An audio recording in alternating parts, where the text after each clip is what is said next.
Cos, a very good morning to you. Sporting rivalries, what's your favourite? Yeah, morning, Benny, and to everyone out there. Well, my rivalry would be probably the Melbourne Storm. We were just unable to beat them for so long.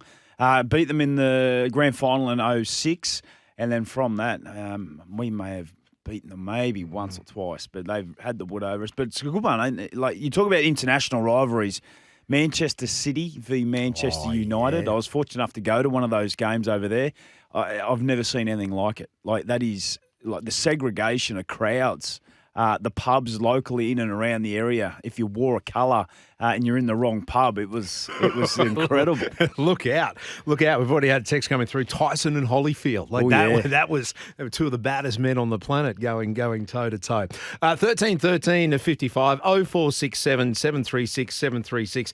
The Monday means test, Corey. Let's get into what happened with the Broncos and Panthers last Thursday. It seems like an age ago, but for those at Red Hill, it's all too fresh in their memory. No Payne Haas, no Adam Reynolds, and now no Reece Walsh for the best part of a month, maybe even longer.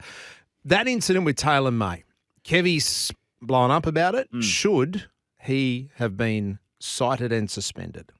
Yeah, it's obviously a real topical one. Everyone's got an opinion based on it. But look, from first, just to cut straight to the chase, my very first instinct, which is generally not always the best, but my first instinct when I first saw it was, oh boy, that's just a complete accident. Now, I think we're all across that it was an accident. However, there is a duty of care in regards to the tackler.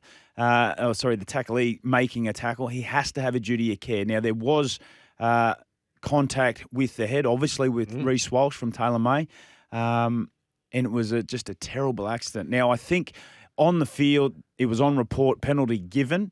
I was happy with that. I also would have been happy if they'd put him 10 in the bin based on some of the parameters that we've seen move in the NRL. But shouldn't that have actually happened? Like, that was the thing. I would have been happy if it was play on too, but the fact that it was penalised, foul play, he goes, doesn't he? Well, again, I mean, we've seen it's a grey area, and this is why I suppose everyone's got such an opinion on it. But having said that, regardless if Taylor May goes to 10 in the bin, it doesn't bring back the fact that there was an accident, and it was an accident that happened. And unfortunately, the result of that is Reece Walsh is out for 4 to 5, 6 weeks. That is part and parcel of also rugby league. You can't eliminate that out of the game. That was a complete act. That was face on face. It wasn't your traditional gone too high, shoulder hits, cheekbone, etc. It was face on face. So both players, someone was going to come out second best, and unfortunately it was Reece Walsh. So went to the match review committee. They deemed nothing to see here. I know Kevy Walters was big on it when they landed back in town on Friday morning. He spoke at the airport, and that's when they knew that Reece was going to be missing the best part of a month, maybe longer, with a fractured eye socket or a fractured facial fracture. He was big on its contact with the head, and don't we start there? In fact, we've got some of Kevy. Let's play what he had to say touching down in Brisbane after the game. I'm a bit confused, although, to be honest, about the rules. Where's the duty of care for our players? Reece is going to miss 4 to 6 weeks. There was contact to the head, which is duty of care. So if they, the NRL serious about concussions and protecting players, where does this sit with that? There we go. Do you start and finish with that if it's contact with the head? Yeah, I agree with Kevy. I 100% agree with Kevy, and obviously frustrated the fact he's missing his superstar, but what's the alternative? Taylor May gets 10 in the bin. Doesn't bring Reece back for another 4 weeks. And the way that the Broncos played the other night against the... Or maybe longer. What if he gets 2 weeks? It probably makes you feel better. Well, but you're right, it doesn't bring Reece Walsh back, does it? The only people that are the beneficiaries out of that who'd play Penrith next, because Taylor May wouldn't be involved there. Look, it's obviously everyone's got an opinion based on it, but the fact that there was contact to the head... they were happy with it, the match review committee. 13 55 0467 736 736. Taylor May, were you happy with what happened? Should nothing have happened, or should he be playing no games going forward for the next couple of weeks? Cozza, let's bury down on this. Penrith 34, Broncos 12. Yeah, it was quite the masterclass. Have you seen a better performance over the opening 30 minutes than what Nathan Cleary put over the Broncos? 22 points to 2. Probably the last 20 minutes of the grand final last year, but I think he stepped up again, didn't he? I thought he had a complete game in that first half. Yeah. 22 points to 2. He was mesmerising the defence. It was like he was had superpowers playing on a PlayStation. It really was. And to see how he was able to manipulate the defensive line and just have them just staring at what he was going to do but couldn't stop it was incredible. His kicking game, his defence was on strong, his running game, pass game, he kicks at goal. It was a complete half of football. It was an incredible performance from the Penrith Panthers, and you just got the sense right from that very start. Obviously, no James Fisher-Harris. The Broncos were down. Obviously, Adam Reynolds and Payne Haas. I thought Leota really went after the game, particularly in that opening exchange. And from there, they just went from strength to strength. They are a juggernaut, absolute juggernaut. Take nothing away from what they've been able to achieve. 3 premierships in a row, 4 grand finals in a row. And their list has been pulled apart. They just continually find a way to get better. Moses Leota and what he did, the Broncos needed a Corey Jensen or a Marty Tapau. Yeah. I mean, it's unfair to put it on a young Xavier Willison, I would have thought, but he did have a ripping game. But the Broncos needed someone like that to stand up in the absence of Payne. And it didn't happen. And he's not going to be there for the next month, Corey. Are you worried? Well, short answer is I'm a little concerned. There was a lot of talk around, well, there's an opportunity now for a young player to stand up in the absence of Payne Haas. Yeah. And I've been banging on for the last couple of weeks of Xavier Willison. He should be playing. And I thought on the weekend he really made a difference when he come on. He had a line break down that right edge. He tried to spark some things. He was heavy with his contact. Corey Jensen, quiet achiever, just goes about his business and does what he needs to do. Fletcher Baker, for mine, has been brought to the club from the Roosters. Still quite hasn't settled into that role, hasn't fired a shot in regards to really stamping his authority. Martin Tapau on the weekend, I mean, he had 4 runs for 35 metres against this juggernaut of a Penrith Panthers outfit. So the younger brigade are certainly there. Piakura, I thought, tried his heart out on the edge. Carrigan, well, it's just cut and paste for Carrigan and what he's able to do, so consistent. But it's that no Payne Haas who's going to put their hand up and really carry the baton forward, because it's on again this week. We just mentioned about rivalry round. They got the Cowboys who are absolutely flying, top of the ladder, 3-0 to start the season, and have won 3 games in all very different ways. So they'll be licking their lips coming down to Suncorp.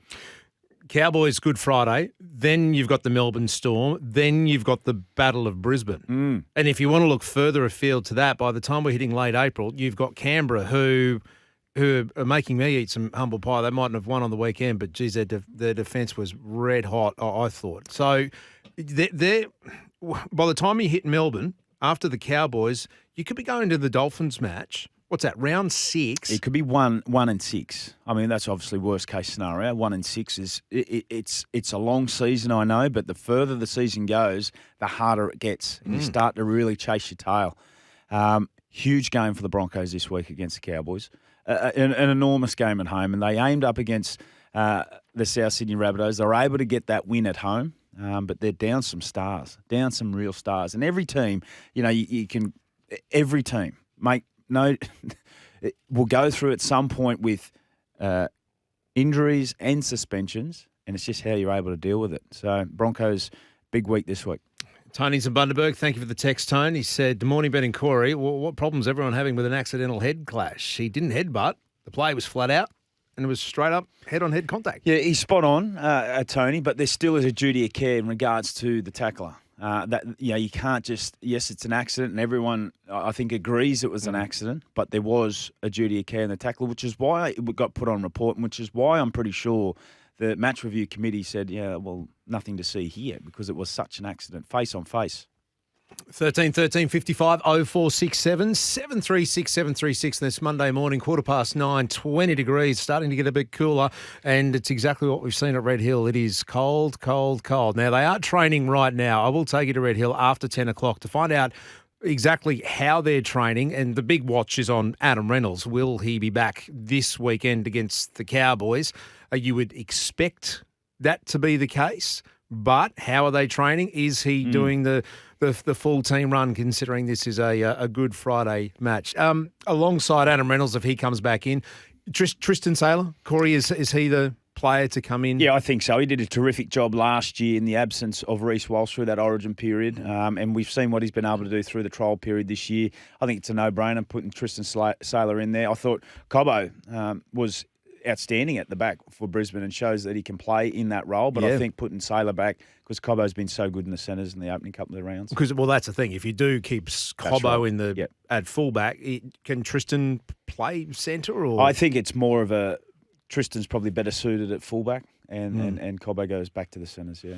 Either way, the fact that Penrith were able to walk through, not even stroll through, not even trample, they just walk through the front door up the middle. That's where Brisbane's got to sit at. Now, on that, before we go to a break, you and I have spoken at length about Tavita Pangai Jr. We even had him on the program. The noises are getting louder for him to get a Broncos jersey on as quick as possible, but that isn't possible for a couple of reasons. Yeah, well, as far as I'm aware, the reality around Tavita Pangai going to the Broncos, I think, is a huge, huge possibility, if not already done behind closed doors.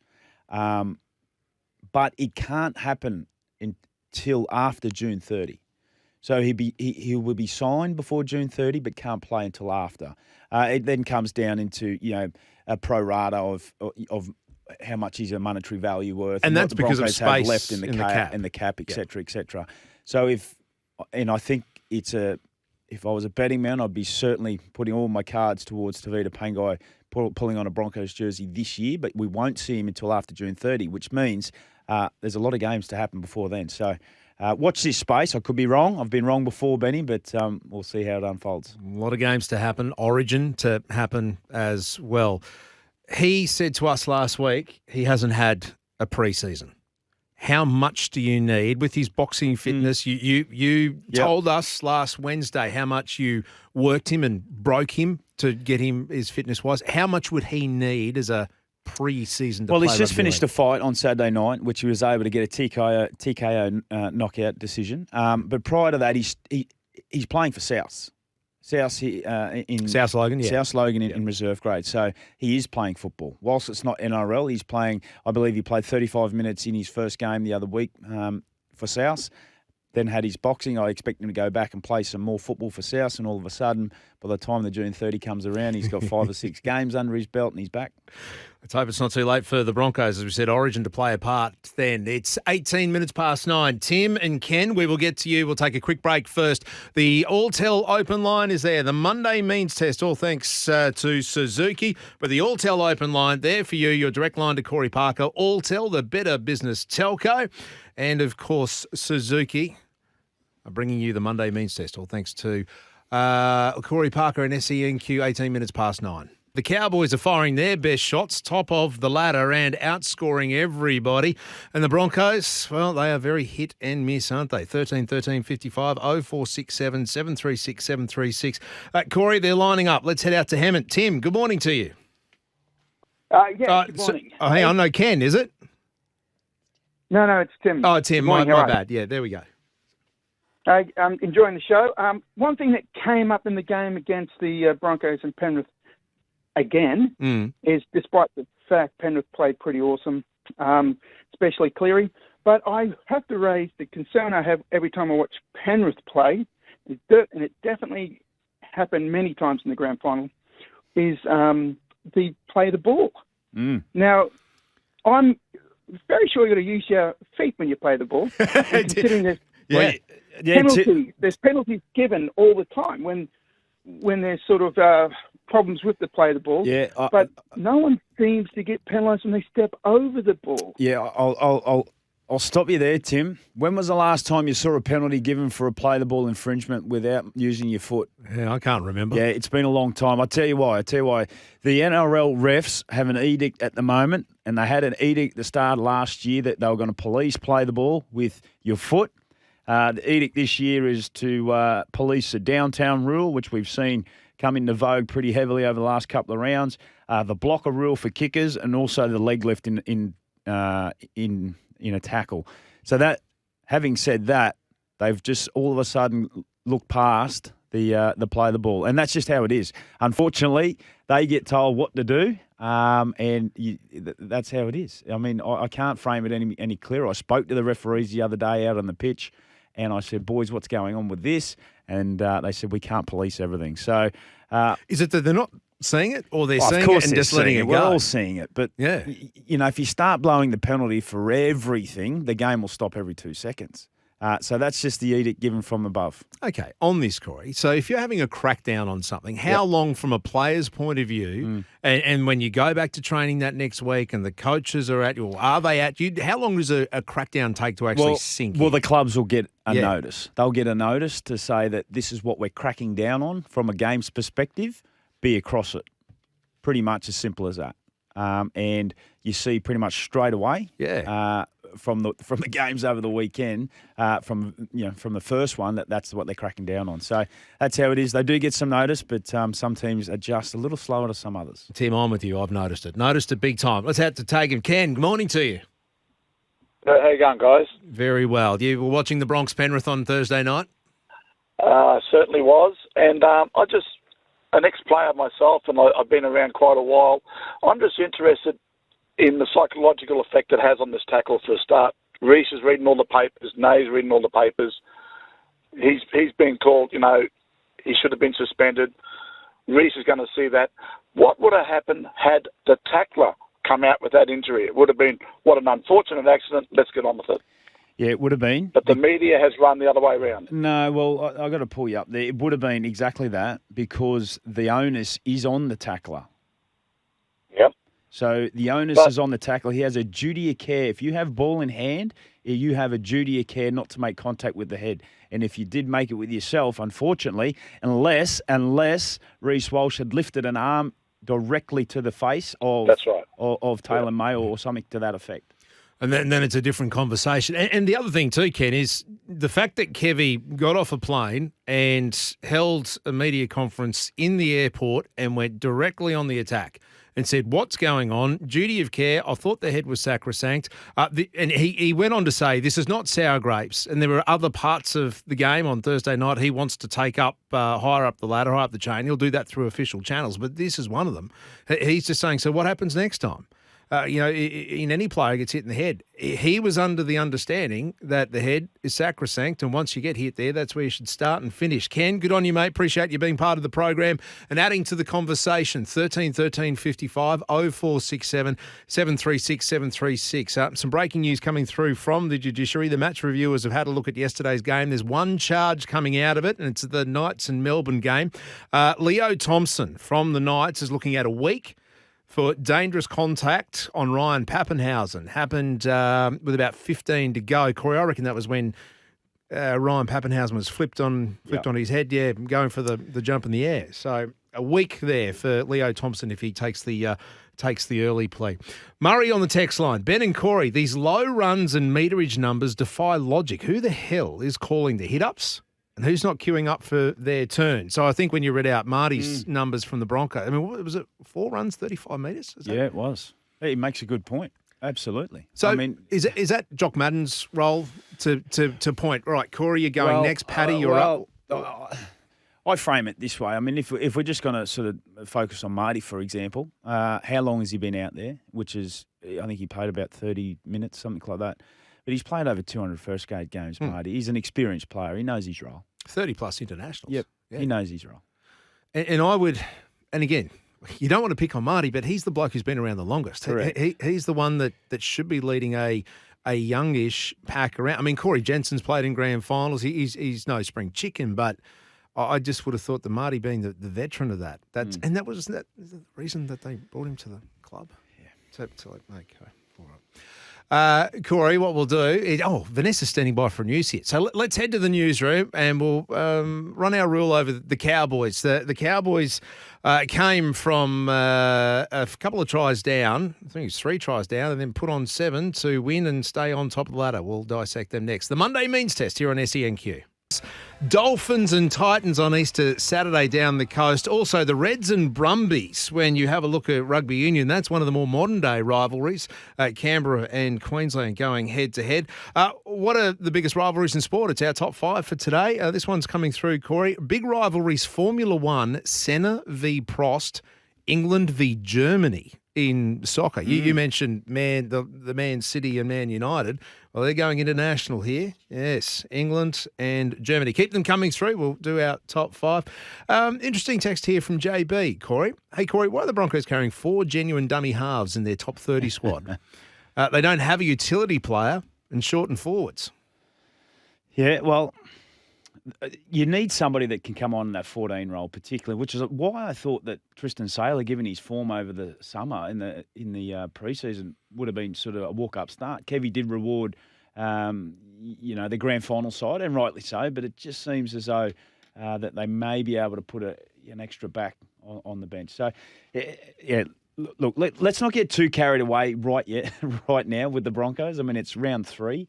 And I understand we have got a bit of adversity that we're facing at the minute. But yes. Your best players. Yeah. Payne Haas, Reece Walsh, and the skipper, Adam Reynolds. But it is a long season. It is a long season. And they're playing the number 1 team so far this season. The only unbeaten team in the comp, the Cowboys. Good Friday night. Now, Suncorp, we know, holds no fears for the Cowboys. They've won 5 of their last 6 there. And they're the only team, they've got some points in them. They're the only team to, over 3 matches, to have cracked 100 points, triple figures. Yeah. They're averaging, so they've scored 110. Over 3 games, they're averaging 36 points a match. That wins you a game of footy every day of the week, doesn't it? Yeah, it certainly does. But it's the way the Cowboys have been able to win their games. And we spoke about it last week. I mean, they only found the front last week against the Knights in the 81st minute. Well, they were 18-4 down in the first half. 18 points to 4 down in the first half against the Dragons before there was a missed opportunity from the Dragons to potentially go up to 24-4. Off the back of that, they were able to then go in and run in and 7 unanswered tries. It's like they just flicked the switch. Yeah. They have got players right across the park that can just do devastation. I thought on the weekend, Val Holmes, he had well below par his best the week before. Well, he made up for it on the weekend, up over 200 run metres, 7 tackle breaks, a try, etc. But they've just got some class. Griffin Neame, he's really sort of, since he's been elevated into the test team, what he's been able to provide Todd Payton. And this is a team that also has been hit with some injuries. No Cohen Hess, ACL gone. Jason Taumalolo, still not playing a lot of minutes. Elam Lukey not there. But they have some wonderful players and running hot at the moment. Yeah, Chad Townsend's really picked it up as well. He certainly has. So many try assists. So Dearden and Townsend kicking goals and their kicking game will have the Broncos on notice. When it comes to the Cowboys, Corey, actually, I'm just looking at this text here. Hey, morning, guys. I would have been happy if the Broncos were allowed to activate an 18th man following the Reece Walsh incident. Mm-hmm. It's not a bad shout. And I'll go back to the fact he was penalised, Taylor May, so it's an active foul play. If you lose someone for the match on the back of foul play, well, it does make sense. But this is where I think, and I could be wrong, the Broncos may have got it a little bit wrong. Yes, he went off for the HIA. He had passed his HIA, set to return back onto the field of play, which then he didn't. So the time in regards to activating the 18th man had lapsed, and he wasn't able to do that. Should we extend it out of HIAs? I mean, if there was because but if you someone dives at your legs, takes your legs out as a kicker, and you break a leg, that's not an HIA. Should you be allowed to activate the 18th man? Well, that'd be an act also because that's illegal to do. It's a question. I don't know if it's going to get answered today. But on the weekend, for example, the Sharks player tore his calf while warming up on the sideline before he was to go on. Didn't actually go on. So the Sharks were down a player right from the get-go. A bench player tore his calf. There was an 18th man sitting there. Should he be able to play because the Sharks player didn't get on? So there's a lot to talk about. Always is with rugby league, but yeah. 13 13 55 0467 736 736. Before we leave the Broncos and Cowboys, who are you liking for Friday night? Shock us here. Look, never underestimate the Broncos when the chips are down. I'll just say that. I would have liked to have thought that was Penrith last week, but anyway, as in Penrith last week. Yeah, but all right. 13 13 55 0467 736 736. What is going on at Souths? It's the question that the entire rugby league world is asking. Should Jason Demetrio be looking over his shoulder? We'll get stuck into that next. The thing that's going to make difference is get our training right, get our performance right next week, get some results on the board. That's all that's going to change it. Yeah, there we go. Souths coach Jason Demetrio, after getting blown off the park by the Roosters in the Book of Feuds. It was, well, it wasn't a game. It was a shame, Corey, wasn't it? I mean, we've got some famous Owens running around. Owen Wright, the surfer. Yes. Owen Farrell, the footballer. Owen Wilson, the actor. And the bunnies are Owen 3. That's my dad joke for that's my dad Not joke bad for the from week. you, Benny, to start the week. It's all downhill, though. No, it's fair point. Jason Demetrio, Corey, everyone's looking at Souths going, what is going on there? Yeah, well, rightly so. They sit, as we currently speak, bottom of table, not a win to their name. Which is saying something considering the Titans, out of 2 matches, have the collective score of 60-4. Correct. And Souths are worse than that. With an average defensive record of 37 points. And their list is littered with stars right across the park. Mitchell, Walker, Cook, Kalamatangi, Murray, Arrow, Burgess, Whiten. Like that list to sit last is why it's such a topical thing with anyone who follows the game of rugby league. Now, in my experience with coaching and playing, etc., and having worked with coaches before, hearing from Jason Demetrio talk just then in regards to their performances, etc., he's saying all the right things, and he has to do that. And I've been coached by Jason. I've worked with Jason. My dealings with Jason, nothing but good. But there seems to be, from the outside looking in, and I'm not within the 4 walls of the South Sydney Rabbitohs, there seems to be a huge divide. Now, what I can see, just on my own opinion about the South Sydney Rabbitohs, is once the coach starts